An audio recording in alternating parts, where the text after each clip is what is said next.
Porque é que se fez este trabalho? Porque é que foi necessário avançar para este tipo de intervenção? Porque havia um mapa de julho de 2018, porque as fontes sonoras vão mudando, porque houve alterações ao zonamento acústico que decorreram do PDM, porque houve que atualizar então áreas de conflito, quantificar e qualificar a população exposta e dar nota que este mapa estratégico já considerou todas as intervenções implementadas no plano de ação do município do Porto.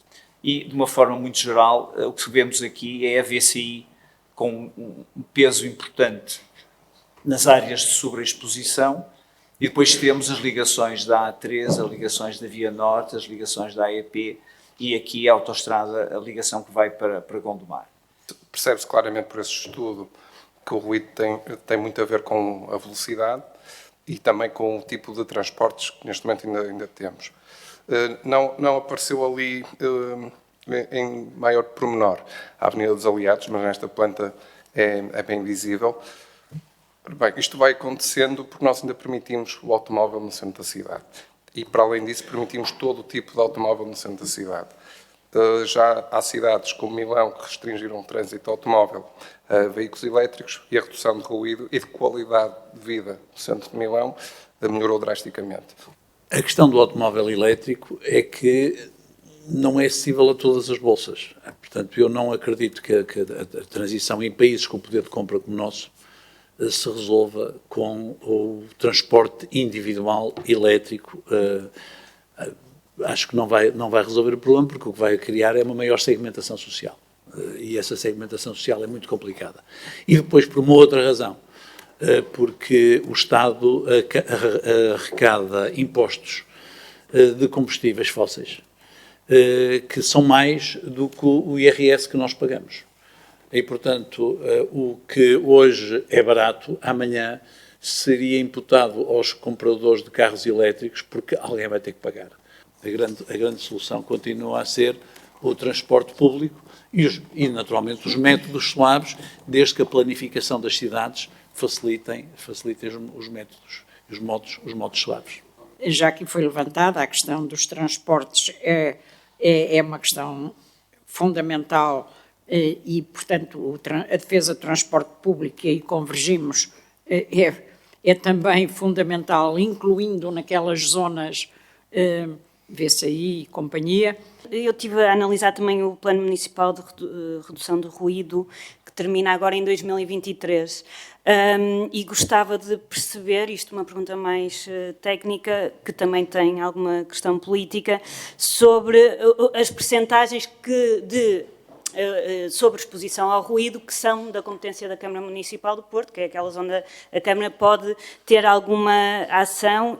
Relativamente à percentagem de população sobreexposta, da responsabilidade da Câmara do Porto, estamos apenas, desde que fosse uma pessoa já era importante, não é? Mas estamos a falar quase menos que 1%.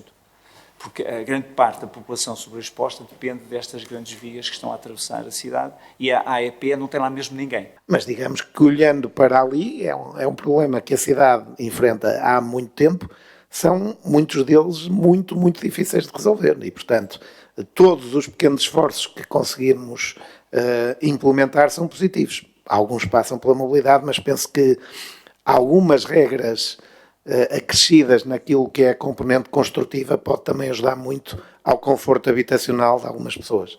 Eu queria apenas recordar que relativamente à mitigação de ruído e não só, também à mitigação de trânsito, nós, ainda antes da pandemia, portanto há sensivelmente 3 anos atrás, nós promovemos uma reunião com a ANTRAN, que é a Associação dos Transportadores de Mercadorias, a quem colocamos a questão de se seria possível deixarem de utilizar a VCI como atravessamento.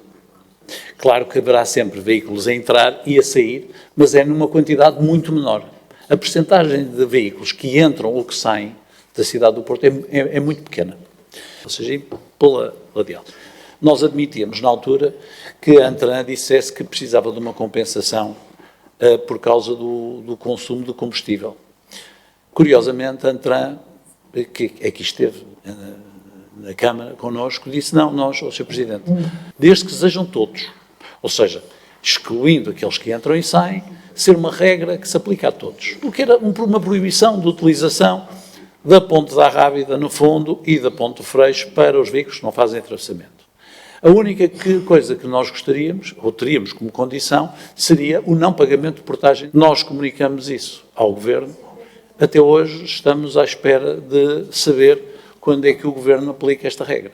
Essa seria seguramente a medida mais eficiente em termos de ruído e não há nenhuma razão para que ela não seja implementada, a não ser uma razão económica. Ora, a Câmara do Porto não pode, por si, pagar as portagens desses caminhões, até porque eles não têm nada a ver com o Porto.